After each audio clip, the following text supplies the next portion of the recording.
He sat quietly in the corner booth of his own restaurant, the scent of roasted garlic and sizzling steak filling the air around him, but none of it mattered.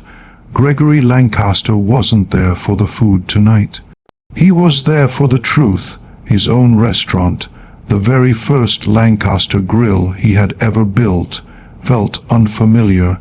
He sat there hungry and ignored, dressed in worn jeans and an old flannel shirt, his hair slightly unkempt and a tired look on his face. No one knew that the man sitting alone in the dim light was the CEO, the founder, the very reason this elegant place even existed. The waitstaff passed by him without so much as a glance. One hostess glanced at him from the podium, frowned, and quickly looked away. A few waiters whispered near the bar, their eyes darting toward him before returning to their polished routines. Gregory felt invisible. It wasn't anger that burned in his chest, it was disappointment. Years of hard work, endless nights of planning, risks, dreams, everything he had sacrificed to build this brand. It was supposed to mean something more than just profit, but tonight it felt hollow. He stirred the glass of water in front of him. No one had taken his order. No one had even smiled his way, and that was exactly why he was there, to see the truth from the ground level, without his title, without his name. Gregory Lancaster had spent over 3 decades building his restaurant empire. What began as a small, family-run bistro in Phoenix had grown into a chain of luxury dining establishments across the country. The Lancaster Grill had become synonymous with class, taste, and refinement. Business executives sealed deals over filet mignon in his dining rooms. Celebrities posted about his truffle butter steaks and private wine pairings. His brand was a status symbol, a place where people didn't just eat, they arrived. But recently, something had begun to rot beneath the surface. Complaints started trickling in, first a single email, then a few online comments, a negative Yelp review buried beneath hundreds of 5-star ratings. But soon, the pattern became impossible to ignore. Your staff looks down on anyone who doesn't appear rich.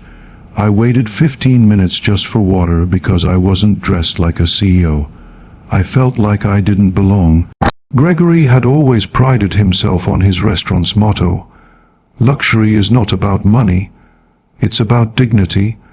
But now, that philosophy seemed to be slipping away, buried under a layer of arrogance that he never intended to exist. He remembered one particular message that haunted him. A woman had written, "I walked into the Lancaster Grill last night just hoping for a nice meal after a long day. I wasn't dressed fancy, but I had money to spend. The staff looked at me like I was dirt. I waited for 20 minutes before someone finally came over, and even then, they made it clear I wasn't welcome. I left humiliated. Do better." Those words stayed with him. Do better. Sitting in his penthouse that night, Gregory couldn't shake the feeling that he had lost touch with the very people his restaurants were supposed to serve. The empire he built with love had grown cold and elitist. He didn't want another report, another filtered corporate email. He wanted to see it himself, and that's when the idea hit him. If his employees treated people differently based on how they looked, then he would find out firsthand. He would become the kind of man they'd normally ignore, the man they might think couldn't afford a meal in his own restaurant. The next morning, Gregory stood in front of his walk-in closet, rows of tailored suits staring back at him. Each jacket was worth more than what some people made in a month. He pushed past them until his hand brushed against something rough and familiar. An old flannel shirt from his early days as a chef. The fabric smelled faintly of old memories. He pulled it out, paired it with worn-out jeans, and slipped into scuffed sneakers he hadn't worn in years. When he looked in the mirror, he barely recognized himself. The clean, cut CEO was gone.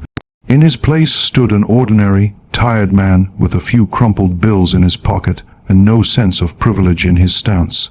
For the finishing touch, he left his wallet behind.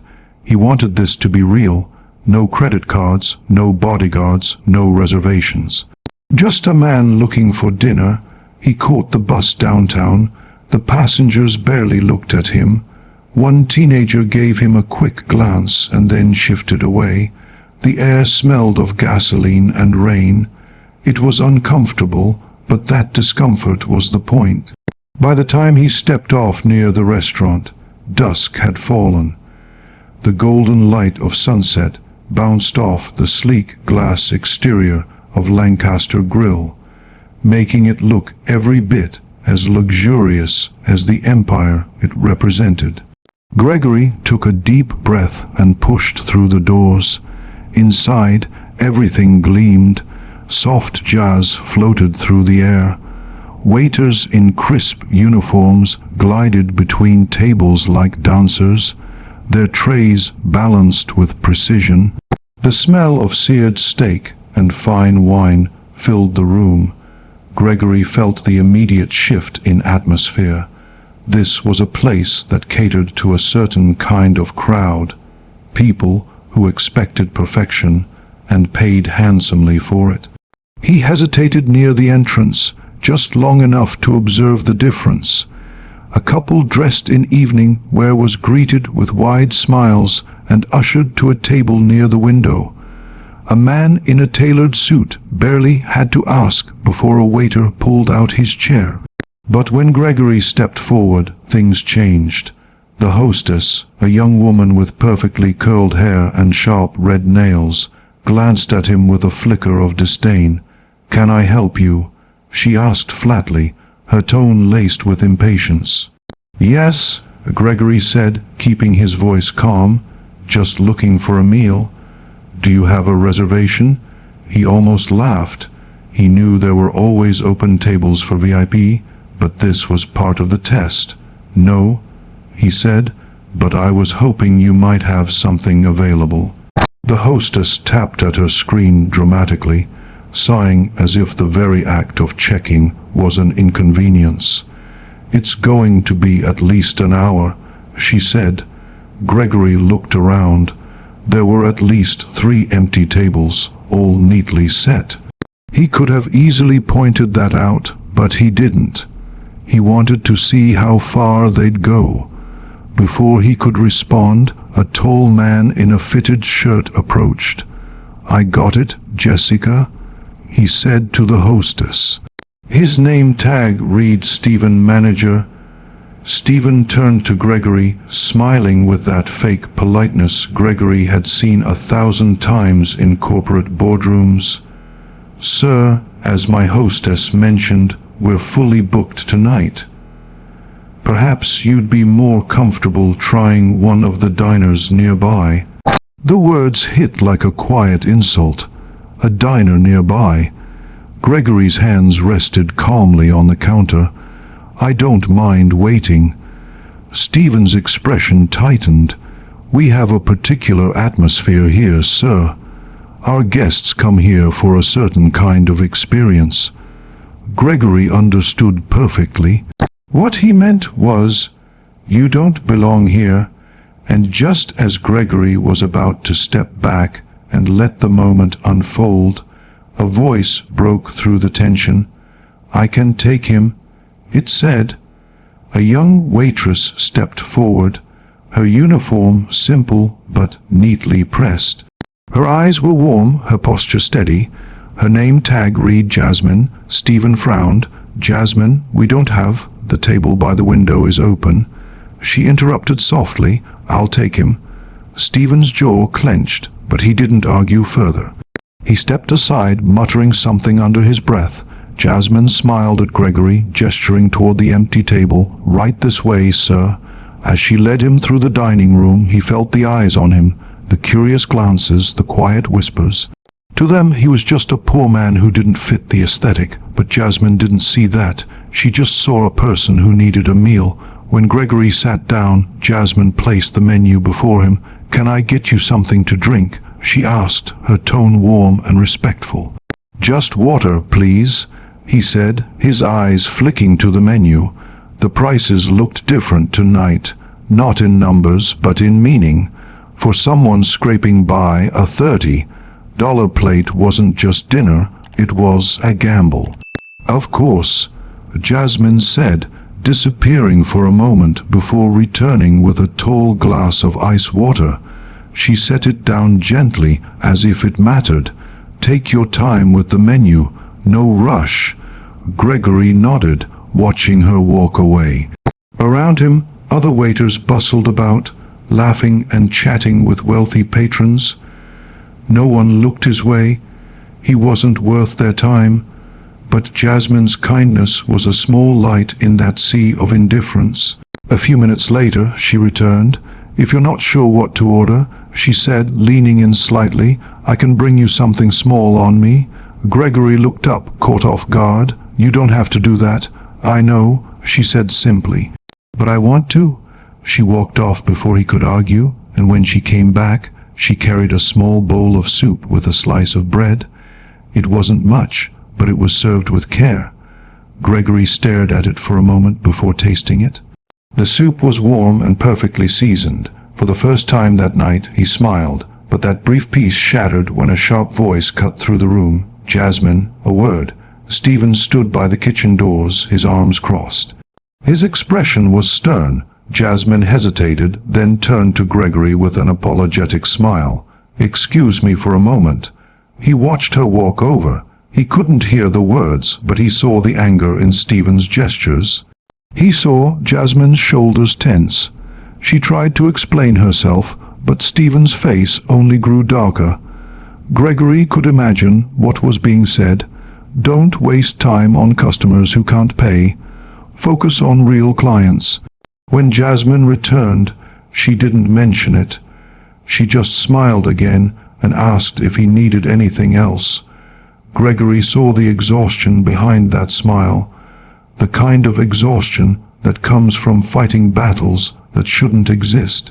Minutes later, another waiter approached. Someone new, young, with slicked hair and an overconfident smirk. "Sir," he said awkwardly, "if you're planning to order an entree, we'll need payment up front." Gregory looked at him steadily. "Payment up front? It's just policy for certain guests." Before Gregory could respond, Jasmine stepped in. "No, it isn't," she said firmly. "We don't make people pay before they eat here." The waiter blinked, flustered. "I was just following orders, let me guess," Gregory interrupted quietly. "You don't ask him to pay up front." He nodded toward a businessman sipping wine across the room. Silence. The waiter froze, then turned to Stephen for help. The manager just gave a subtle shake of his head, silently dismissing him. The young waiter mumbled something and backed away. Jasmine sighed. "I'm so sorry about that," she said softly. Gregory looked at her, really looked at her. "How long have you worked here?" "Almost 2 years." "And do you like it?" She smiled faintly. "I like the customers." That told him everything. Before he could respond, Stephen appeared again. "Jasmine," he said, voice tight. "My office now." She hesitated, glancing at Gregory one last time. "Of course." As she disappeared into the hallway, Gregory's chest tightened. He could hear the faint rise of Stephen's voice from behind the door. He couldn't make out the words, but he knew what was happening. She was being scolded for treating him like a human being. Gregory sat back, hands folded, the weight of the moment sinking deep. This wasn't just a management issue. It was a moral one. He had failed his own philosophy, and that was about to change. Because the man they all dismissed, the man they refused to serve, the man they thought didn't belong, was the one who owned everything they stood on. Tomorrow, he promised himself, they would learn exactly who he was, and when they did, this restaurant and every person in it would never be the same again. The next morning, the Texas sun stretched across the ranch like a golden fire. Dust rose from the dirt road as Marcus stepped out of his cabin, his boots sinking into the soft earth that held every story, every struggle, every ounce of pride his family had built there. The gate stood silent now, that same gate where yesterday's chaos had erupted. Only a faint tire mark remained, curving off into the distance where the HOA patrol SUV had sped away. For a brief moment, the silence felt like victory, but Marcus knew better. Silence in these neighborhoods was never peace. It was just the pause before the next move. He poured himself a cup of coffee, the steam curling upward into the morning light. His dog, Duke, lay by the porch, ears flicking at every sound. "Easy, boy," Marcus murmured. "We earned a quiet morning," but even as he said it, a strange hum filled the air. It wasn't the sound of a bird or a tractor, it was the sound of a drone. It hovered just above the trees, steady and deliberate, its lens pointing right at his property. Marcus squinted into the glare. The HOA had gone high-tech. He set his mug down, eyes narrowing as the drone tilted, circled, and flew back toward the gated community's office. He couldn't help but chuckle. It was almost funny how far they were willing to go just to control a man who owned land they couldn't touch. Almost funny, but mostly infuriating. He went inside, grabbed his phone, and dialed his lawyer, Rebecca James, a sharp woman who'd seen this kind of thing before. "They're at it again," he said. "You mean the HOA?" "Yeah, flying drones over my land now. Guess trespassing through my gate wasn't enough." Rebecca sighed. "Marcus, they're trying to build a harassment case. They'll claim your property violates their aesthetic code or some nonsense like that. They want you to snap, then they'll use it against you." Marcus smirked. "They think they can bait me. Not this time." Rebecca paused. "Good, because we might have something bigger. I did some digging into their filings last night. There's a clause in their community charter, and from what I see, your ranch was never legally annexed under their jurisdiction." Marcus straightened up. "You're telling me they don't even have the right to enforce anything here?" "Exactly, but we'll need proof. Original boundary records, old maps, deeds, everything. If we find it, they're finished." That was all Marcus needed to hear. For years, the HOA had thrown around their authority like a badge, threatening anyone who didn't fit their mold. But if what Rebecca said was true, then he had just found the crack in their armor. By noon, Marcus was knee-deep in old boxes in his grandfather's barn. Dust covered the labels, and each creaking plank beneath his boots carried echoes of 100 years of family history. He pulled out old land records, yellowed deeds, black and white photos of the ranch when it was nothing but open fields and sky. And then, near the bottom, he found it a rolled-up parchment, brittle but legible. It was the original deed signed in 1897, long before the HOA existed. The land was clearly marked outside the development zone. Marcus stared at it for a long moment. "Gotcha," he whispered. Just then, the rumble of tires broke the silence again.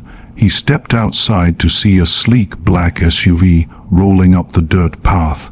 HOA logos gleamed on the side. Out stepped the same woman from before, Karen Whitmore, the HOA president. Her posture was as sharp as her voice. "Mr. Carter," she called, striding toward the porch like she owned the ground beneath her feet. "We need to discuss your non-compliance issues." Marcus leaned against a post. "Non-compliance with what? You folks trespassed yesterday, damaged my gate, and now you're back for more." Karen smiled tightly. "We have regulations. Every property within this radius must adhere to community standards. Your fencing, your livestock, even your security cameras are in violation." He let out a slow laugh. "Lady, you don't even have jurisdiction here." She tilted her head. "That's not for you to decide." "Actually," he said, holding up the old deed, "it is. This land has been independent for over a century. Your HOA lines stop 2 miles short of this gate." Karen's confident smile wavered. "That can't be right." "Oh, it's right," Marcus said, "and soon my lawyer will make sure a judge sees it." For the first time, Karen's composure cracked. She turned back toward her SUV, but not before muttering, "You're making a mistake, Mr. Carter. This will only end badly for you." Marcus watched her leave, her tires spitting dust as the SUV disappeared down the road. The sun was setting now, casting a deep orange glow over the fields. He looked at the gate, the land, the fading horizon. He had what he needed, but something in his gut told him this wasn't over. That night, his suspicions were confirmed. Around midnight, Duke started barking a low, guttural growl that Marcus hadn't heard since his army days. He grabbed his flashlight and rifle, moving quietly across the porch. The gate was open again this time, the chain was cut clean through. Tire tracks led across his field. He followed them under the moonlight, the beam of his flashlight trembling over the dirt. Then he saw his barn door swinging open, one of his security cameras smashed, hay scattered everywhere. Whoever did it knew exactly what they were looking for. By the time he reached the far side, a note fluttered against a fence post. He tore it free and read the words scribbled in ink. "This land belongs to the HOA. Stop resisting." Marcus' jaw clenched. It wasn't just harassment anymore. It was war. The next morning, Rebecca met him at the ranch. When she saw the damage, she took photos immediately. "We'll take this to court," she said, but Marcus shook his head. "No, not yet. Let's give them a chance to hang themselves with their own rope." He knew people like Karen, people who thought rules applied only to others.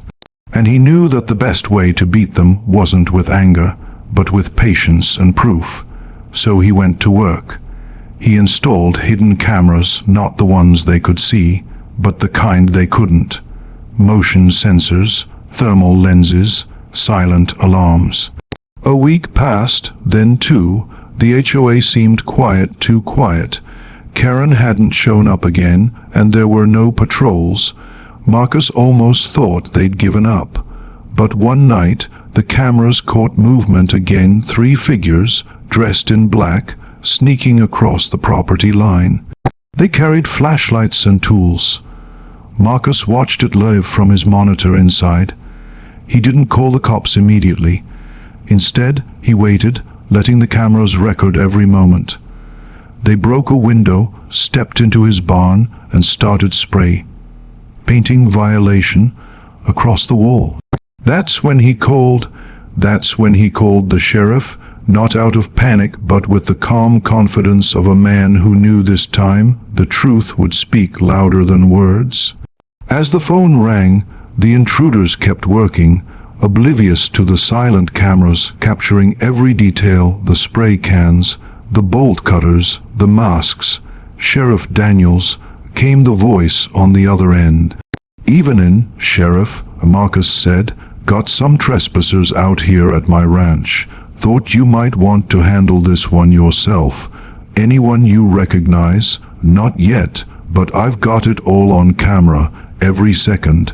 Within 15 minutes, flashing lights lit up the distant hills. The sound of gravel crunching under tires echoed through the night as 2 patrol cars rolled up Marcus's driveway. The trespassers froze, their spray cans dropping to the ground with a hollow clang. One tried to run, but Duke barked so fiercely that he turned back in fear. When the deputies pulled off the masks, Marcus couldn't believe it. The faces weren't strangers. They were members of the HOA board, including the vice president, Harold Dean, and the secretary, Lydia Holmes. Both of them were supposed to represent the best standards of community living, yet here they were, caught red-handed vandalizing a man's private property. Sheriff Daniels whistled low. "Well, I'll be damned. Looks like we got ourselves a civic scandal." Karen Whitmore arrived moments later, stepping out of her car with a look of horror she couldn't quite hide. "There's been a misunderstanding," she started. "These are respected members of the community. They were simply breaking and entering," Marcus interrupted. "Vandalizing, trespassing," Karen's voice faltered. "They were enforcing a violation." The sheriff laughed, shaking his head. "Ma'am, enforcement doesn't involve cutting chains and painting barns. You're lucky this man didn't exercise his right to defend his property more directly." For a moment no one spoke. The air hung thick with embarrassment and truth. Marcus crossed his arms and looked straight at Karen. "This is what you call community standards, harassment, property damage. You crossed the wrong man this time." Karen's face tightened, but before she could respond, the sheriff nodded to his deputies. "Take them in. We'll sort this out at the station." As they led Harold and Lydia away, Marcus could see Karen's mask of control begin to crack. The perfect posture, the calm tone, it all slipped away. She wasn't the queen of her little kingdom anymore. She was just another person caught up in her own lies. When the patrol cars disappeared down the road, Marcus stood in the glow of the headlights. The night was silent again, except for the rustle of the wind through the fields. Rebecca arrived shortly after, her headlights sweeping across the gate. She stepped out and said quietly, "So it finally happened?" Marcus nodded. "And I've got it all, video, audio, everything. Time to show the world what these people really are." The next week was chaos for the HOA. News spread fast through the neighborhood. A local journalist picked up the story: HOA board members arrested for breaking into ranchers' property. Residents who had once feared the board's power started asking questions. Homeowners demanded meetings, financial transparency, even leadership votes. The facade of control that Karen had built for years began to crumble from within. Marcus didn't celebrate publicly. He stayed quiet, focused, patient. But Rebecca was working behind the scenes, preparing a civil suit that would expose everything: the illegal annexation attempts, the drone surveillance, the harassment. When the court date finally arrived, the small town courthouse was packed. HOA members sat stiffly in the front row, their lawyers whispering in hushed tones. Karen sat in the center, dressed in gray, her hands folded but trembling. Marcus entered calmly, hat in hand, shoulders square. He didn't need theatrics, the truth was powerful enough. Rebecca opened her case with precision.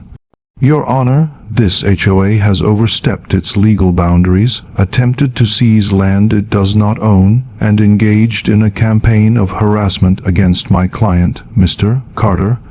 We have physical evidence, legal records, and video footage of their crimes." Karen's lawyer tried to object, but it was useless. Every document Rebecca presented was like a nail sealing the HOA fate: the 1008, 197 deed, the county boundary maps, the drone footage, and finally, the night vision video of the trespassers caught in the act. When the screen lit up showing Harold and Lydia spray painting the barn, gasps filled the courtroom. Karen's composure shattered. She buried her face in her hands as Marcus's quiet strength filled the room. The judge leaned forward. "It appears the HOA not only acted outside its jurisdiction, but also engaged in criminal conduct. Mr. Carter, this court recognizes your full ownership and independence of the property known as Carter Ranch. Furthermore, damages will be awarded in your favor." Marcus exhaled slowly. He didn't smile, didn't gloat, he simply nodded.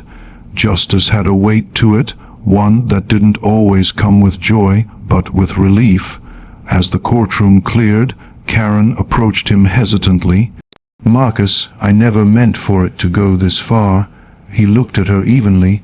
That's the problem, Karen. You never thought it could go this far. You thought your rules were the law of the land, but out here, respect is what holds a community together, not power. She lowered her eyes, unable to respond. He tipped his hat slightly and walked out into the afternoon sun. Outside, reporters crowded him with questions.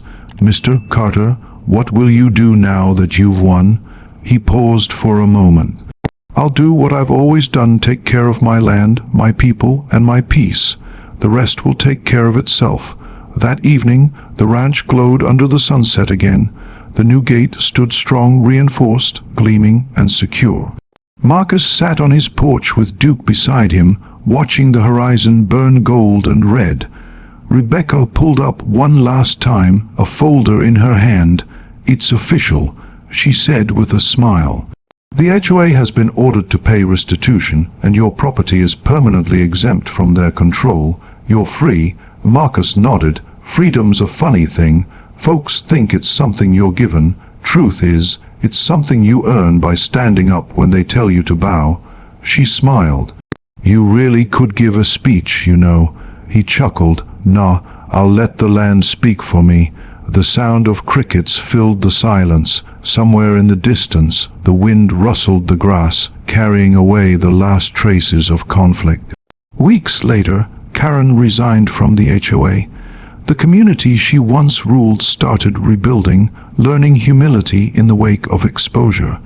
The new board reached out to Marcus, offering an apology and an invitation to a community dinner. To everyone's surprise, he accepted. When he arrived, dressed simply in jeans and a worn hat, the room fell silent.